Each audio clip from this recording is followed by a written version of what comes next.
Hi అందరికీ. పూణేలో last రోజు అనమాట ఇది. మేడం యూనిఫామ్ తోటి రిషిత పిక్ ఒకటి పంపించండి అని చెప్తే దాన్ని రెడీ చేసి ఫొటోస్ పంపించాను. దాని తర్వాత వాళ్ళ అమ్మమ్మతో ముచ్చట్లు పెట్టుకుంది. మేము కడపకి వెళ్ళిపోవాలి అనే ప్లాన్లో ఉన్నాం కాబట్టి చిన్న పాపది రిపోర్ట్స్ మొత్తం మొబైల్లో స్కాన్ చేసుకుంటున్నాను వ్యాక్సిన్స్ వేయించడం కోసం.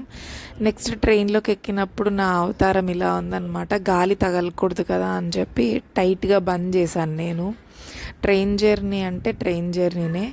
మా కచడా అంతా చూసారా ఎలా ఉందో. లగేజ్లు మొత్తము మా చిన్న పాపని మా చెల్లి ఒళ్ళో పడుకోబెట్టామన్నమాట. మా ఆయన వాచ్కి ఛార్జింగ్ ఎక్కుతూ ఉంది.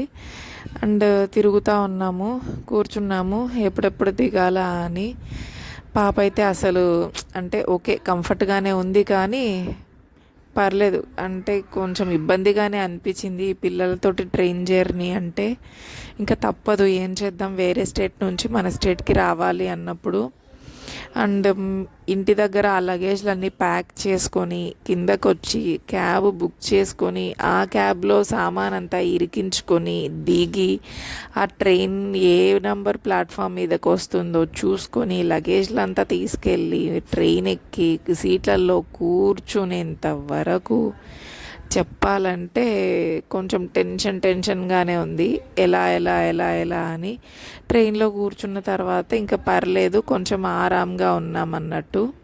నా చిట్టి తల్లిని ఒక చిన్న వీడియో క్లిప్ తీస్తానుండవే అంటే, వద్దు నన్ను తీయకు నేను బాలేను అని విసుక్కుంది. పర్లేదు ఒక చిన్న బిట్ తీస్తానని చెప్పి తీశాను నేను. మధ్యలలో మా చిన్న పాప అల్లరి అనమాట. అల్లరి అంటే ఇంకా ఆవిడ 2 అవర్స్కి ఒకసారి నాకు పాలు తాపండి, నన్ను బుజ్జగించండి అని చేస్తుంది. నాకు పాలు చాలా తక్కువ పడ్డాయి, పాలాడి కన్నా ఇంకా తక్కువ ఉన్నాయి. మరేం చేద్దాం, ఏం చేయలేను. నార్మల్గా ఇంకా బాటిల్ ఫీడింగ్ కలిపేసి ఎంజాయ్ చేస్తున్నాము. మరి ఏం చేయలేం కదా, పాలు లేని తల్లులకి తెలుస్తుంది బాధ. దేవుడు అందరికీ పాలు ఇవ్వడు, మరి ఎందుకు అలా చేస్తాడో ఏమో. నా పిల్లలు ముగ్గురు అంతే, బాటిల్ ఫీడింగ్ పాలే తాగి బతుకుతున్నారు. ఏం చేద్దాం, భగవంతుడు అలా రాసి పెట్టాడు మరి. ఇంకా ఫైనల్లీ ట్రైన్లో నుంచి సామాన్ మొత్తం దించేసుకొని అక్కడ నుంచి ఆటోలకు ఎక్కించుకొని ఇంటికి వచ్చేసామన్నమాట. ఫైనల్లీ నా కన్నయ్యను వదిలిపెట్టాను కదా కడపలో అమ్మ వాళ్ళ దగ్గర, సో వాడిని చూశానమాట. హ్యాపీ అనిపించింది. ఇది నైట్ క్లిప్పు. మామూలుగా తినరా వాటర్ మిలన్ అంటే అస్సలు తినలేదు. ముక్కలు కట్ చేసి వాళ్ళ నాన్న ప్లేట్లో వేసి తినమని వాళ్ళ నాన్నకి ఇచ్చినప్పుడు అక్క తమ్ముడు ఇద్దరు మల్లుకొని పోటీల మీద నేను తింటాను అని వచ్చారు. మా పాప తినిపిస్తేనే తింటుంది, వాడు మాత్రం ఓన్గా తినాలి అంటాడు ఏదైనా సరే. నాకు అది బాగా నచ్చుతుంది. వాడు చిన్న పిల్లాడైనా ఓన్గా తినడానికి ఇష్టపడతారు. ఈ అమ్మాయి 6 ఇయర్స్ కిడ్ అయినా సరే మీరు తినిపిస్తేనే తింటాను అంటుంది. ఇది ఏం చేద్దాం, వాళ్ళు తినడం ఇంపార్టెంట్ అనిపించి తినిపిస్తూ ఉంటానన్నమాట. వాడు నా ఫోర్క్కి అయిపోయింది డాడీ గుచ్చి పెట్టు అని మరీ చూపెడుతున్నాడు. ఇక్కడేమో పక్కన నెట్లో మా చిన్న పాపను పడుకోబెట్టాము. వీడితోటి చాలా కాపలా ఉండాల్సి వస్తుంది. పాపకి తెలియని పిల్లాడు కదా, ఏదైనా హామ్ చేస్తాడేమో అని చెప్పి. పూణేలో ఉన్నంతసేపు సరే ఊరికి ఎప్పుడు వెళ్ళిపోతాం, ఎన్ని రోజులు ఉంటాం, ఇదే మైండ్లో నడుస్తూ ఉంది. ఎందుకు అంటే నలుగురు మనుషులు తెలిసిన వాళ్ళు ఉంటారు మనం ఉన్న చోట. బయట ఊర్లో అలా ఉండదు. ఎంతసేపు అపార్ట్మెంట్లో మనమే ఉండాలి, మన పనులు మనమే చేసుకోవాలి. కనీసం 4 ఓదార్పు మాటలు చెప్పేవాళ్ళు ఉండరు.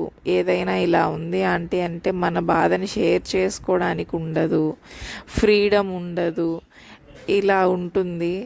కాబట్టి నాకు ఎందుకో నచ్చదు. ఎంతైనా మనం పుట్టి పెరిగిన ఊరంటేనే నాకు బాగా నచ్చుతుంది. మీకు ఎలా అనిపిస్తుంది చెప్పండి. అండ్ ఇక్కడ మా వాడు చెప్పాను కదా దోశ తింటున్నాడు, చట్నీ అద్దుకొని మరీ తింటున్నాడు.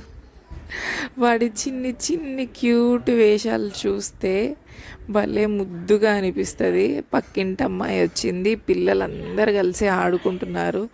మొబైల్కి బాగా అలవాటు అయ్యారనే చెప్పొచ్చు. అది మనం అలవాటు చేయకుండా ఎంత పెంచాను కదా స్టార్టింగ్లో, టైట్గా బంద్ చేశాను కదా. సో ఆ అవతారంతో కనిపించాలంటే కొంచెం నాకు అంత అనిపించట్లేదు మంచిగా. అందుకనే బ్యాగ్ నుంచి చిన్న చిన్న క్లిప్స్ యాడ్ చేస్తూ వీడియో తీస్తున్నా అనమాట, కంటిన్యూటీ మిస్ అవ్వకూడదు అని చెప్పి. మా వాడు ఇక్కడ చూసారా అల్లరి పెడుతున్నాడు, నాకు మొబైల్ కావాలి మొబైల్ కావాలి అని చెప్పి. వాళ్ళ అక్కేమో ఇచ్చేయరా అంటుంది. ఇది కుంకుమ పువ్వు. మా అమ్మ నేను కడపకు వచ్చిన తర్వాత బ్యాగ్లో ఉన్నది నేను స్టోర్ చేసి పెట్టున్నాను, నీకు ఇవ్వడం మర్చిపోయాను అని. ప్రెగ్నెన్సీ అయిపోయి డెలివరీ అయ్యాక తాగాల అమ్మ అని మా అమ్మతో సెటైర్ లేసాను అనమాట. మా అమ్మమ్మ ఒళ్ళోకి వెళ్ళి కూర్చున్నాడు మా వాడు. నేను వీడియో తీస్తుంటే చిన్నగా నవ్వుతున్నాడు. ఎంత క్యూట్గా ఉంటాడో ఏమో నా బంగారు కొండ. భలే అల్లరి చేస్తాడు. వాడిని పట్టుకోవాలంటే ఇద్దరు మనుషులకి సరిపోరు. ఇక్కడ కూడా పొద్దున్నే లేచి బియ్యం లేచి బెడ్రూమ్లోకి వచ్చి అక్కడ చిన్న బియ్యం మూట ఉంటే దాని మీదకి ఎక్కి నిల్చొని అక్కడే పాసిపోసాడు వాడు. రే దిగరా అంటే దిగనంటాడు. కిటికీలో నుంచి వాళ్ళని వీళ్ళని పిలుస్తాడు.